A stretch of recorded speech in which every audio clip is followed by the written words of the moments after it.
All right, everybody, welcome.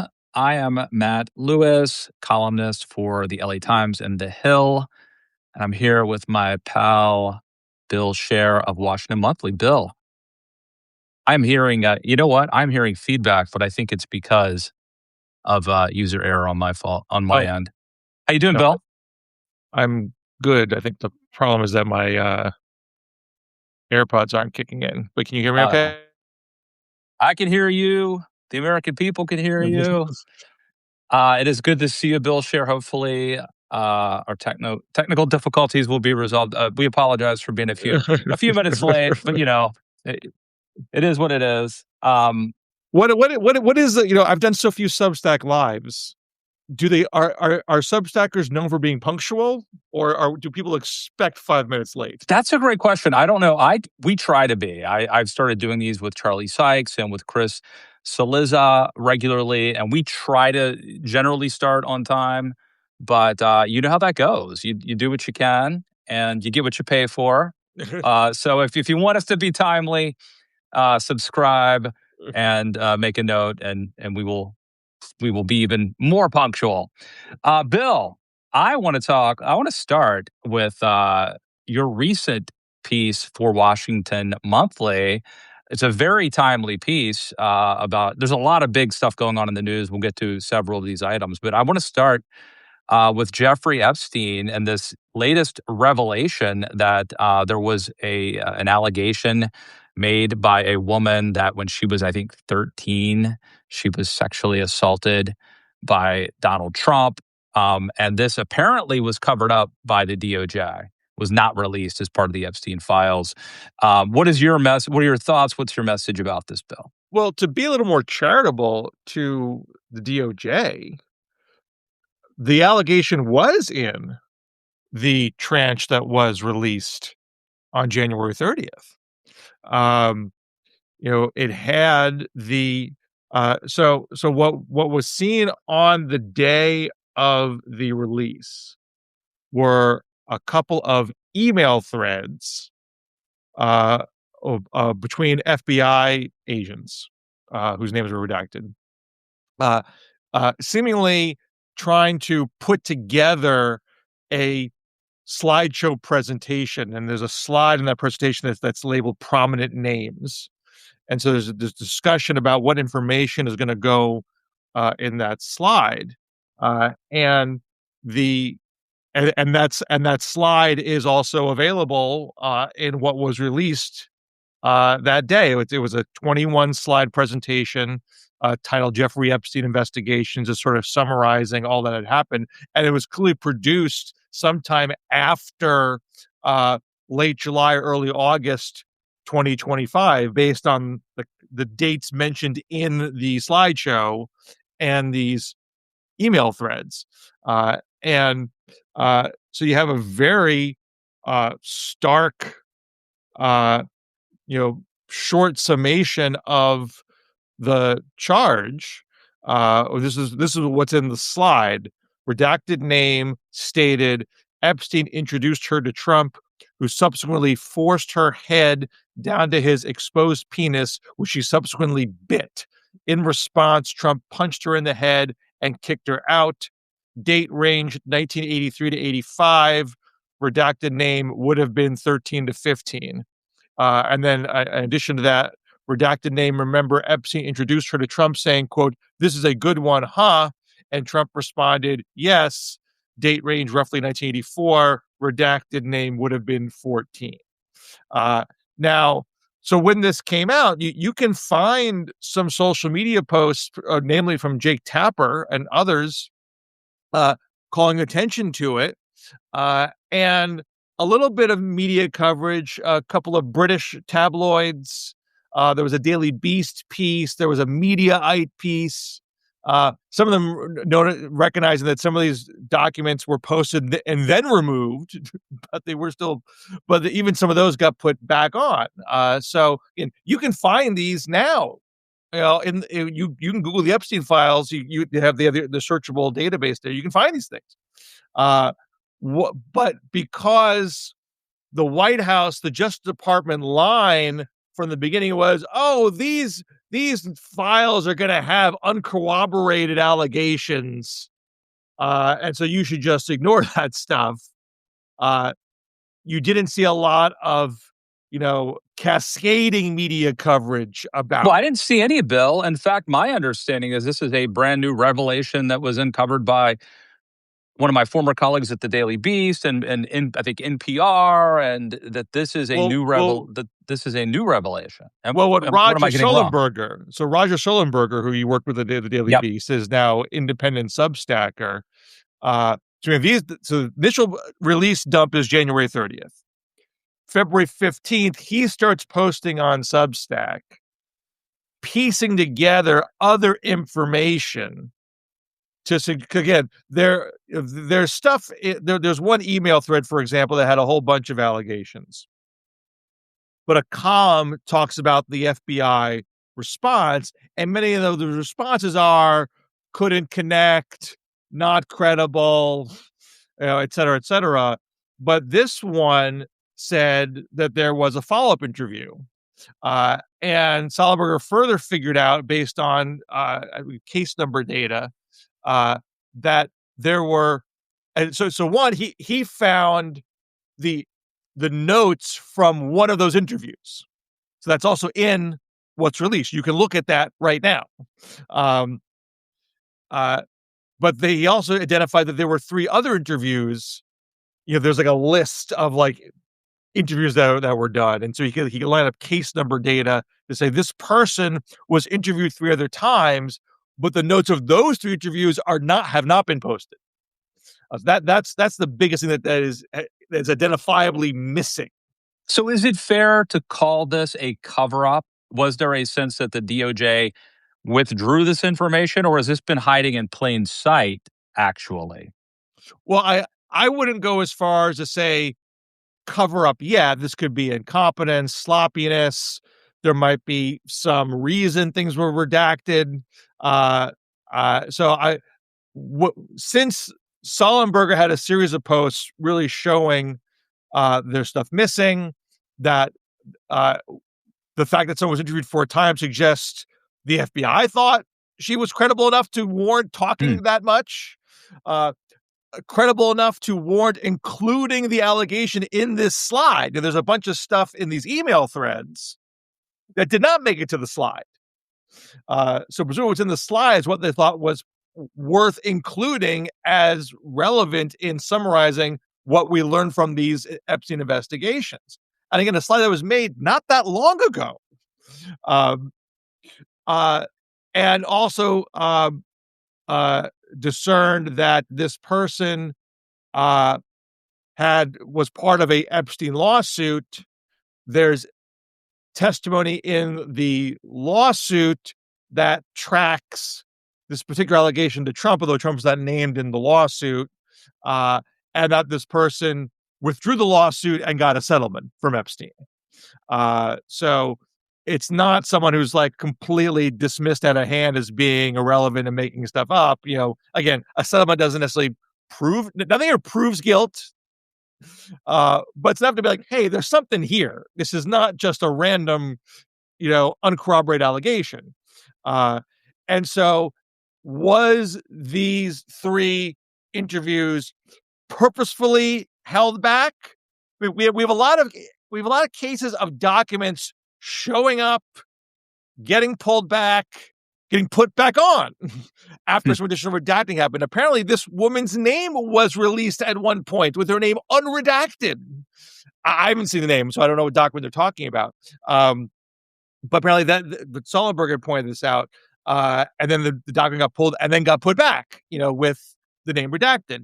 So uh, if it is a cover up, it's a really incompetent, sloppy cover up because we have pieces of information here that warrant further investigation, warrant further media coverage. So I mean, I think the cover up, I mean, it could just be as simple as that maybe this is part of why Donald Trump didn't want the files to come out in the first place. sure. Doesn't mean he's guilty, but it's probably this isn't helpful for him. But by trying to sort of withhold the files, this story has had legs. This thing has lasted a long, long time. Maybe you just put it out initially a year ago and say these are uncorroborated reports. This is bogus. Um, but we're still talking about it, and now it smells much fishier than it might have. Well, again, to get back to the cover-up point, remember, let's look at this chronologically. Uh, Upon Trump's entry into the White House for the second term, almost right away, you have a drumbeat that we have to release the Epstein files. And, Kash Patel says we're going to release the Epstein files, and Pam Bondi says we're going to release the Epstein files. And then after a little bit, they're like, well, there's not really that much in here to look at. So what's the point? Trump actually started walking it back. I think it was an interview with Dana Perino Yeah, before he was sworn in the second yeah, that's time, where right. he's like, "Well, we'll have to see."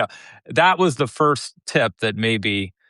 And he made it sound like, Yeah, he made it sound like in the interview, well, we don't want to make people look bad if they didn't really do oh, I'm sorry, it anything. was Rachel Campos Duffy. My apologies. That Okay, was she was the interviewer. right. Um, so Trump was equivocal about it, even as other people in his administration were being very adamant about Yeah. it. Uh, and then they flip flop and say they're not going to release anything. And there's nothing to see here. But again, this slide seems to be from an FBI NYPD, a couple of FBI NYPD joint task forces based on the logos that are put on this slideshow. This is produced last year. Hmm. This is produced after we hear from Bondi and Patel. There's nothing to see here.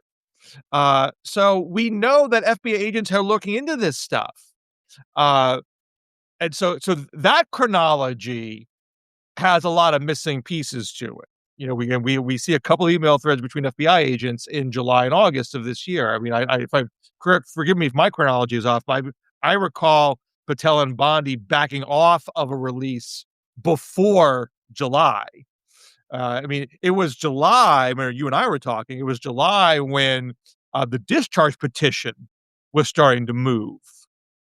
And you and I had a DMZ in August. We're like, well, is this even going to go anywhere? They've gone on August recess. Or is everyone going to forget about this? And then they managed to get the additional discharge petition signatures come September.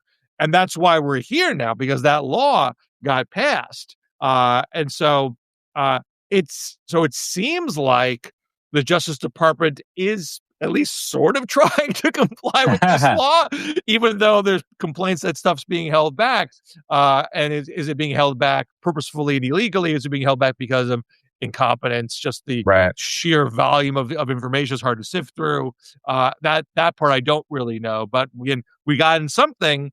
And after Sullenberger pushed this, and there are two other substackers that had an additional point that this particular woman's redaction in these files is consistently followed with a phrase "protect source," which they say in their reporting is the kind of thing you use for mafia informants. So it further Mm. suggests that the FBI took this person very seriously and wanted to protect their identity, even if the Justice Department's been a little sloppy about it. Uh, and then more recently, you had NPR, CNN, New York Times, Wall Street Journal, Politico do follow-up pieces that basically retraced what Sullenberger had done, which is good. I mean, I'm glad to see the story move, but I don't think any of these media outlets should say, "Well, we did it. We did that Yeah. story. We Right. touched that base." Well, that There's brings us more to to pull here.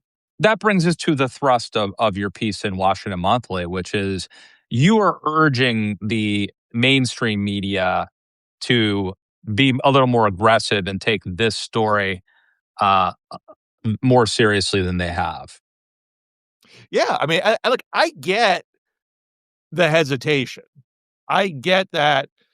Yeah, as much as we've learned from Me Too that, women's allegations shouldn't be dismissed out of hand, that the ratio of truthful allegation to false allegation is pretty heavily Mhm. weighted to truthful. But you are talking about people's reputations, and You don't want to create a situation where you can just make any kind of allegation and all of a sudden, you're hung in the court of public opinion. And even now, there's a little bit of pushback saying, "Hey, should we be dragging every person who got mentioned in these files just because you had a relationship with Mm. Jeffrey Epstein? Does that Hil- automatically mean Hillary there are crimes Clinton going on?" Hillary Clinton never even met Jeffrey Epstein Right, and was like right. deposed yesterday. Right. So Like, there is an argument, and someone made this argument in the New York Times in a column recently, like, maybe you shouldn't have done this release at all. Maybe it's not fair to people. There's a reason why we don't do document dumps once we decide not to prosecute.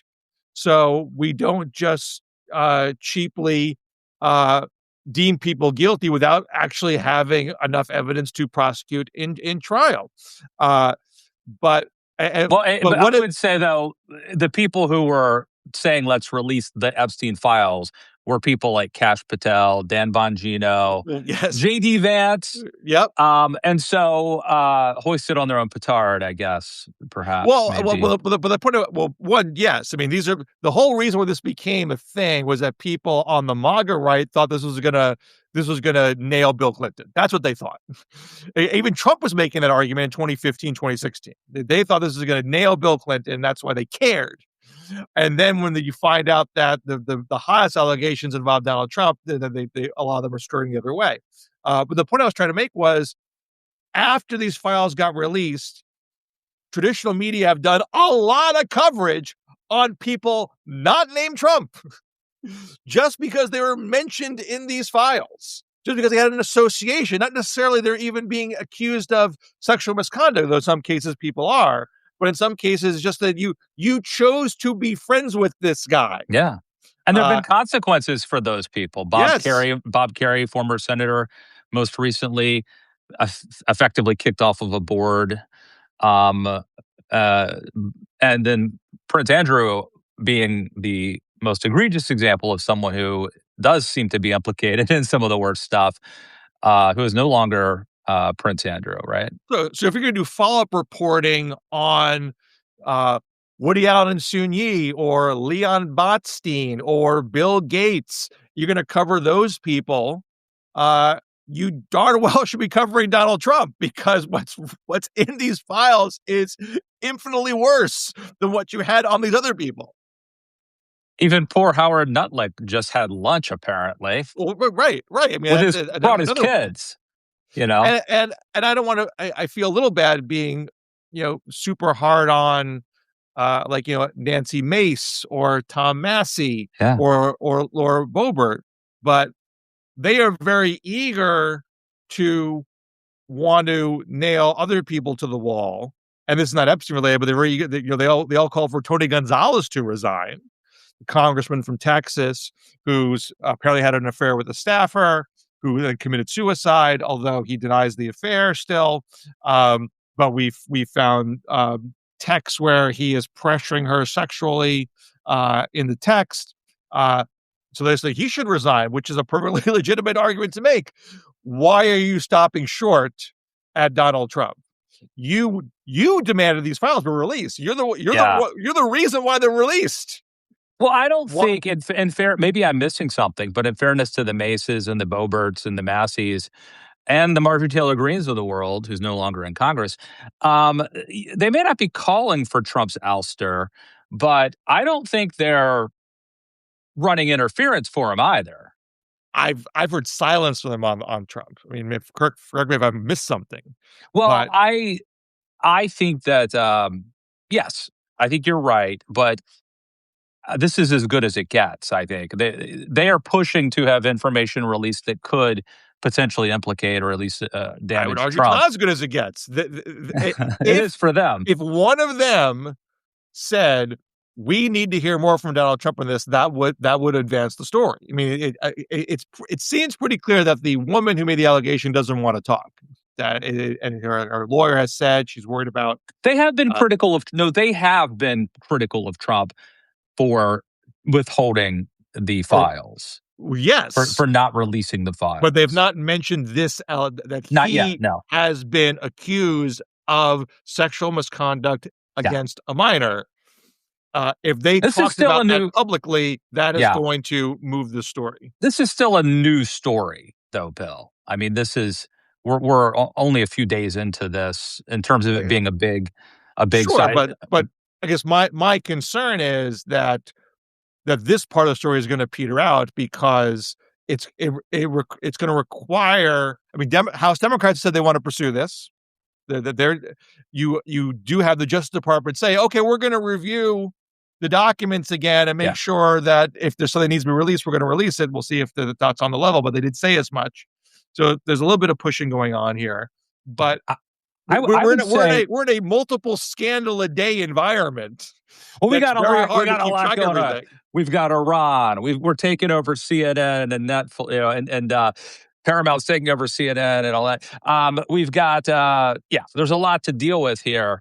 But look, Bill, I would say this. I don't. Before we move on, this Epstein story it doesn't necessarily have to be dominating the news cycle in the way that you and I kind of grew up with thinking about. Is it on the front page of the New York Times? Is it leading the broadcast news? And if not, then it doesn't matter. I think this story is now really seeped in. And I mean, we just had a guy, what, last week who attempted to breach Mar-a-Lago with a weapon and gasoline because he apparently was radicalized by the Epstein files and the sense that they were being withheld.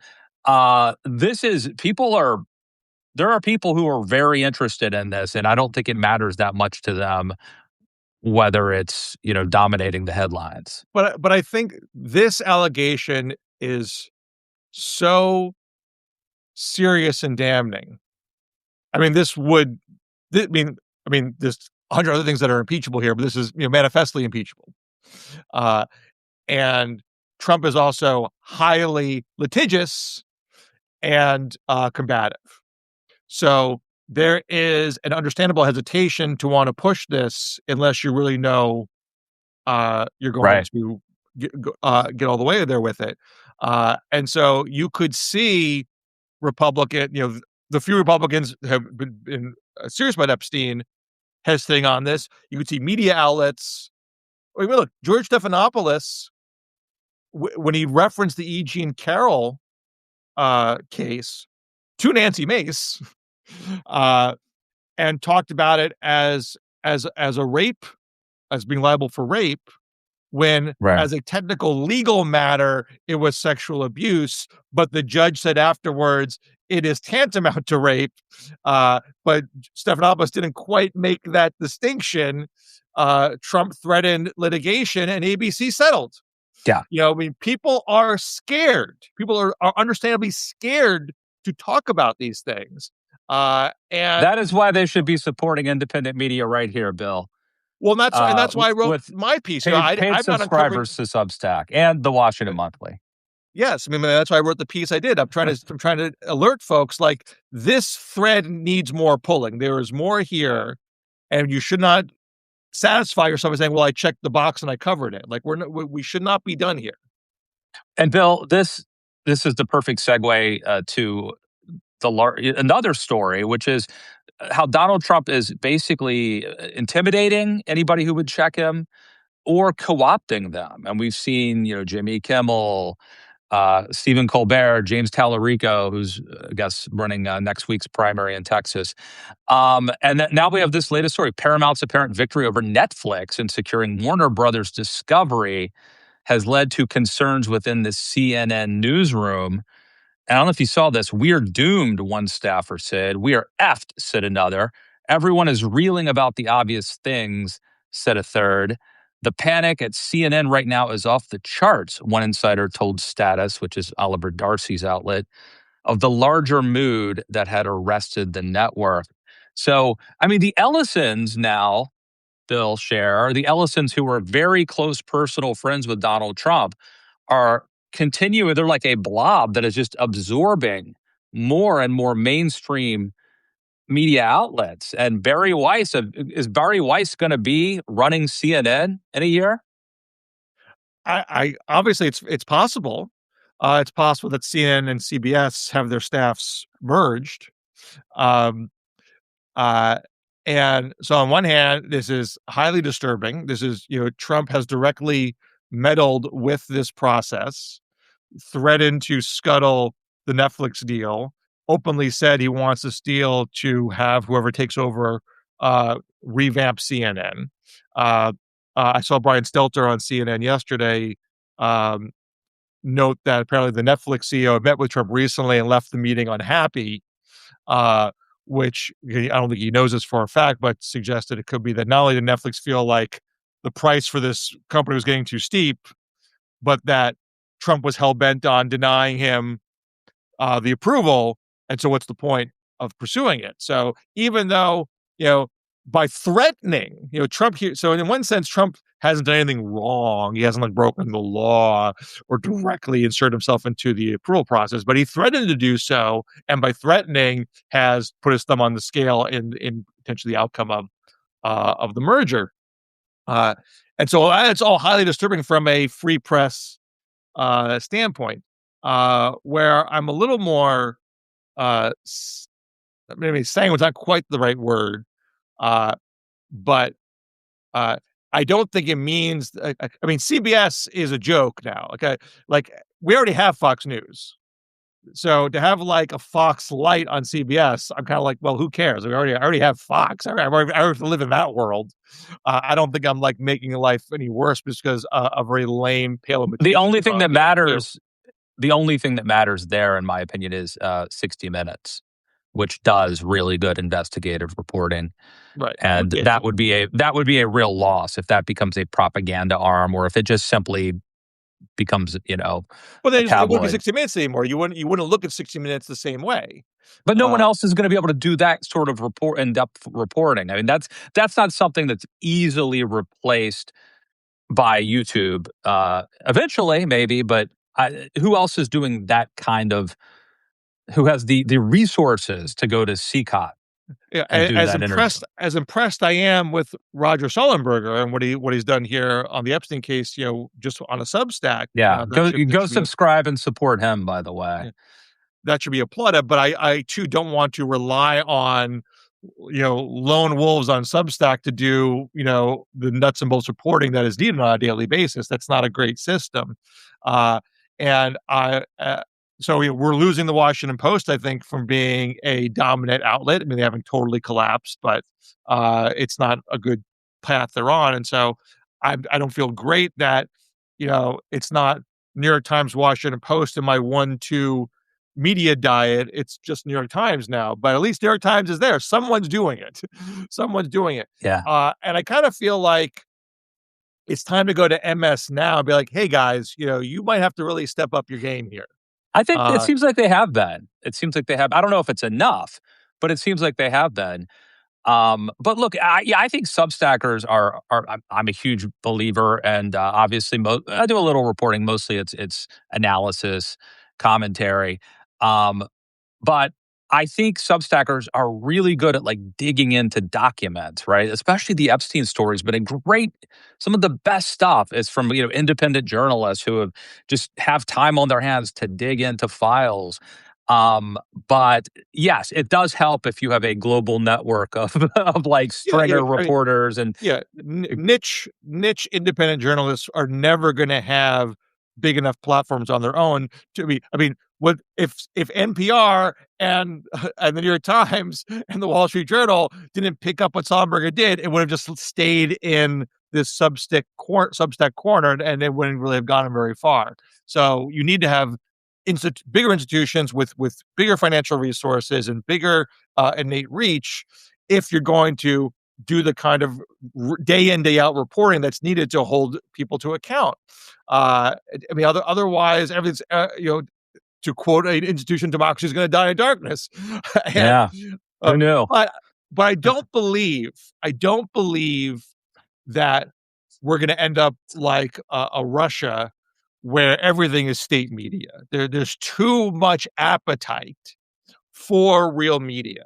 Well, Uh, imagine if Trump had, and look, here's the thing.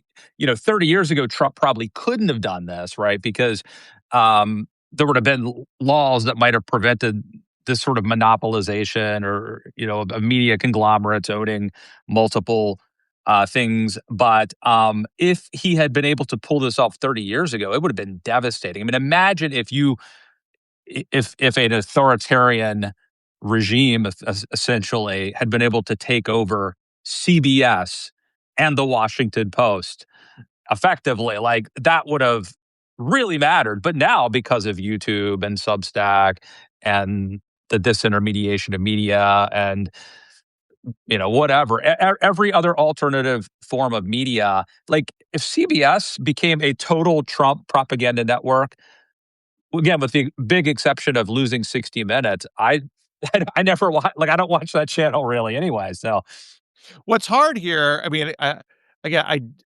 it's disturbing that a place like Russia or China can still operate in an authoritarian way. Even though media has been so decentralized, they have still managed to essentially keep their dictatorships insulated from a lot of information, which is disturbing.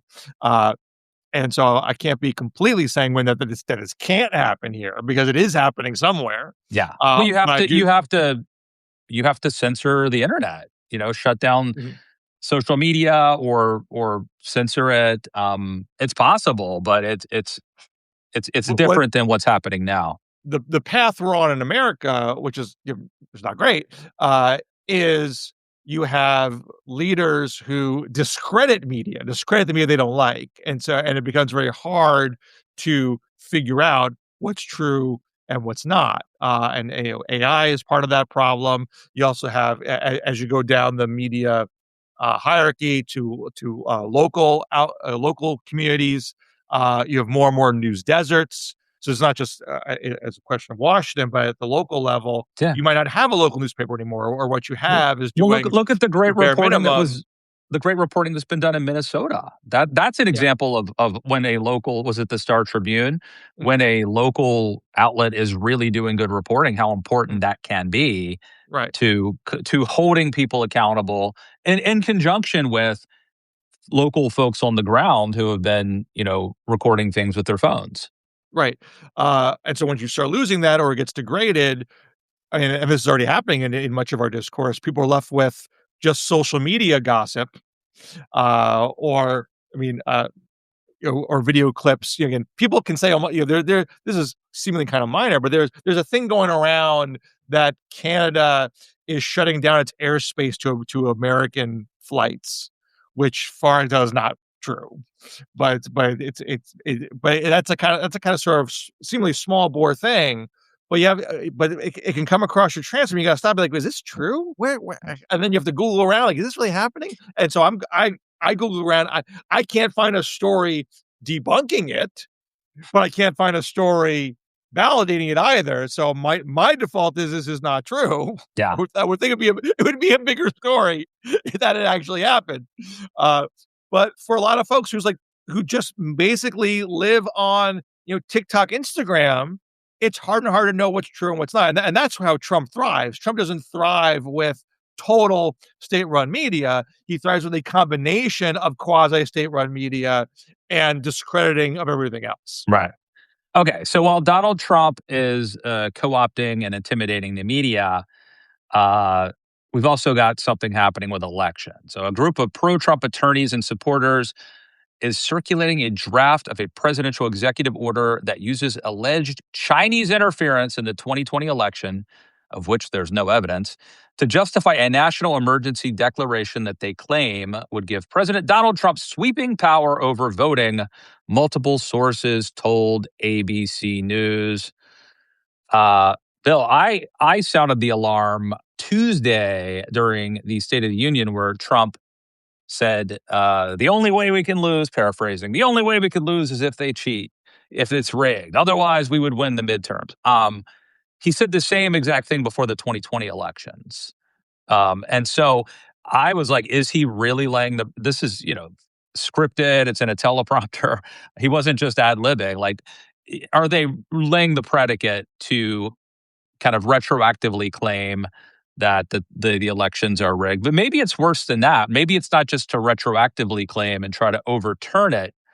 Will Salatan from the board was on the podcast, a couple weeks ago, and he told me that after the 2020 elections, he tried to find examples like models of authoritarians or dictators who were able to overturn elections, and it turns out that almost never happens.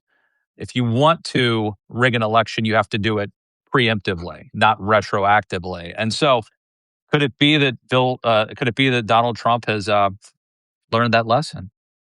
Well, I wrote a piece in the Washington Monthly a few weeks ago. It's titled, "How Worried Should Democrats Be About Trump Stealing the Next Election?" Uh, and, my basic conclusion, I mean, again, not to be sanguine about it, not to be like, "Hey, this can't happen at all," but, he doesn't really have the legal means to do this, and he doesn't have enough control over the election apparatus to do it. He doesn't control 50 secretaries of state. He doesn't even control the Supreme Court. We've just learned that there is a limit. As much as the Supreme Court is pretty favorable to Trump, and has favorable views about the scope of executive power and unitary executive theory, that there are limits to that. So when you had enough justices conclude you don't have the power to unilaterally impose tariffs whenever you feel like it, they shut him down on that. It took him a year. He collected tariffs for a year before they did it. We don't have a year to wait after he sends in Tulsi Gabbard to seize the ballots to let this play out in the courts. Well, we had this experience before in 2020. I mean, Trump had a favorable Supreme Court in 2020, uh, and uh, and Trump tried to steal that election in real time, and the Supreme Court did not let him do that. So I think we have precedent here to say that they're not inclined to send us on a fast track to authoritarianism. But Even what if if they there's an let emergency, Bill? What if the president has to invoke his emergency powers because China's meddling in the election? Well, Then what? there'll be emergency lawsuits and emergency decisions made. I mean, I think the Supreme Court knows. We'll get back to you in 2028 on how Trump stole the 2026 elections. I think they realize they'd have to work on a faster timetable. So that is one of the things that people should feel good about. The fact they did the tariff decision does tell you that they're not totally in the tank, and this is the beauty of the founder system. The beauty of the lifetime appointment. Trump can put you on there. He could put Amy Barrett on there. He could put Neil Gorsuch on there. But once they're there, they do not answer to him. They can do what they want to do. That's why the system is how it is. And Thank it does. God for the founders. I mean, they could have nailed down a few other details. It would have been nice in hindsight, but they really, with the checks and balances and the separation of powers, I'm a fan of that big time. No, And the what fact I that think. the states run the elections. Yes, that's It's right. so it's And so it's so inefficient, right? It would be so much more top down to just have the national. But hey, they were no, smart. this is definitely strong evidence for decentralized election apparatus that cannot be commandeered by one strong man. So I think is a more likely outcome, which is not exactly something to feel good about. I mean, parallel to what we're talking about in terms of free press, I don't think Trump can take over the entirety of the press apparatus, but he can take over part of it and try to discredit the rest. Uh, y- Trump's doing a lot of narrative building here. I mean, there's a narrative that he pushes that his diehards believe that 2020 was stolen. Anytime he wins, it's on the level. When he loses, it's stolen. So he's going to stick to that, no matter what happens in 2026. And that can lead to terrible things like a January 6th riot. I'm not trying to be like all is going to be chill after this, but we see very clearly Trump losing in public opinion, Democrats leading in congressional generic ballot polling, uh, Republicans in panic, Democrats winning, overperforming in special elections consistently. So you have a very, very high likely outcome of Democrats taking the House at least, which would give them subpoena power in one body of Congress. Uh, Outside shot, the Senate, although that is obviously tougher. And if that happens, I'm sure Trump will say afterwards that it was rigged, and you shouldn't believe it. And there's going to be, and who knows what violent things might occur after that. Which again, I'm not trying to be like that's okay. It's obviously not okay, but Yeah. the Democrats who win their elections are going to take their seats and All will right. be in Congress in I 2026. think I'm more concerned. You're more cheer. You're a little less concerned, but that's good because you've cheered me up. But we can't end on a happy note, or even not. It's not even happy, but we can't end on a high note. Um, we have to end on some rank punditry. So, Bill, next week you alluded to this with the Senate. Next week, Texas primaries.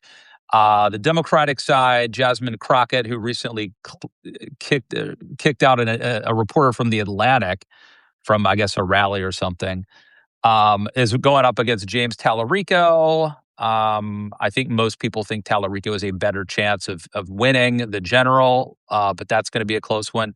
And the Republican side, John Cornyn versus Ken Paxton, right? The Attorney General scandal plague. Don't count out Wesley Hunt. He's in the mix in some of these Well, polls. yeah.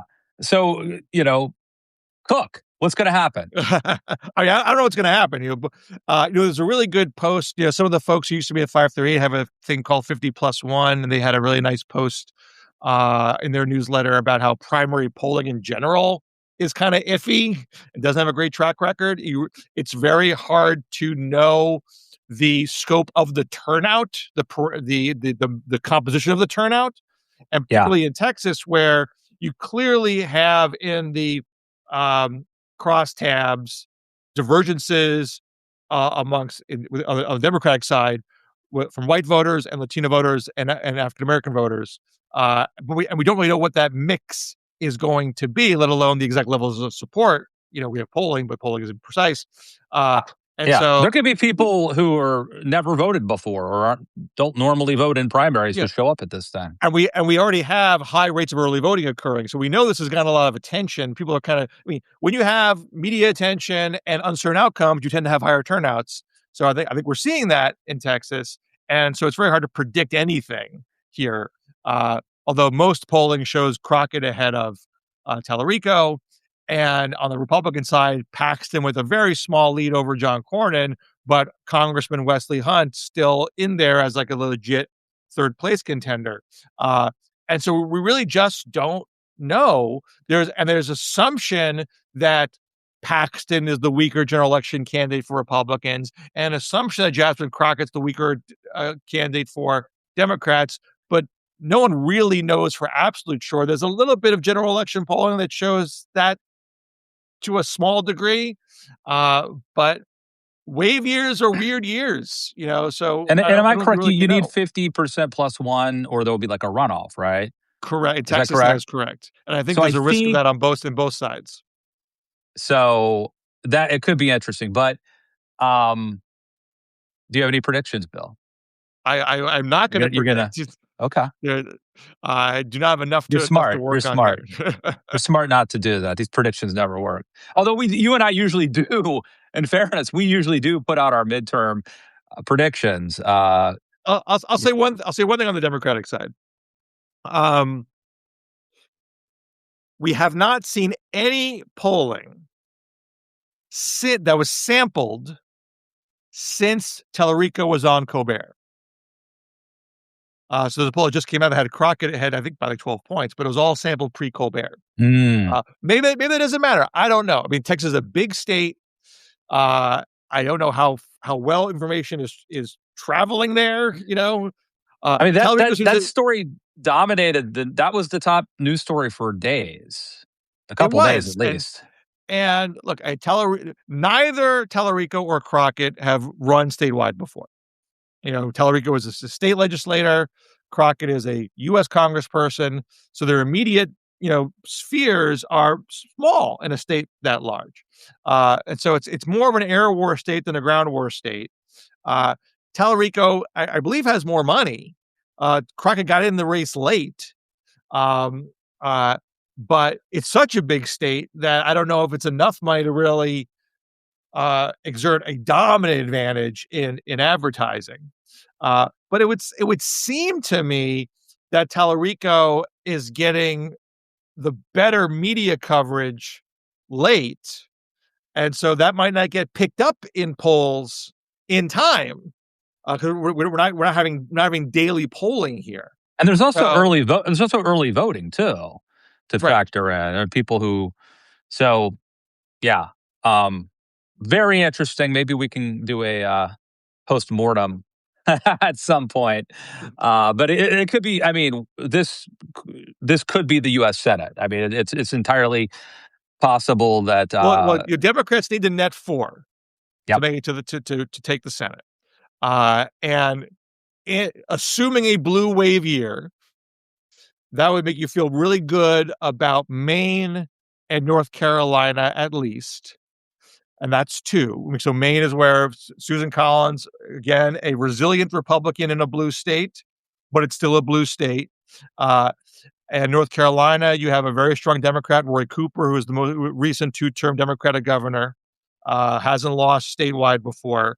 And the Republican there, likely nominee Michael Whatley, is behind in polling. He doesn't have the same, I think, name ID that Cooper does. And then the next 2 are tougher. And people are looking at essentially Ohio with Sherrod Brown, Alaska with Mary Peltola. Those 2 are probably more likely to flip before Texas does, but And there's you never Iowa, know. maybe Iowa And possibly. Iowa's a Yeah. sleeper there too. Those are really the of the 6 states in relative play. Those are the 6, and I'd say Alaska, Ohio are probably lower hanging fruit for Democrats than Texas, Iowa. But it's a weird year. Weird things can happen, and so to your point, maybe it does rest on Texas. It might not, but it could, and therefore you might want to have your most electable choices. But who is the most electable choice? That's debatable. There is a country song called "Blame It on Texas," so maybe that'll be the headline.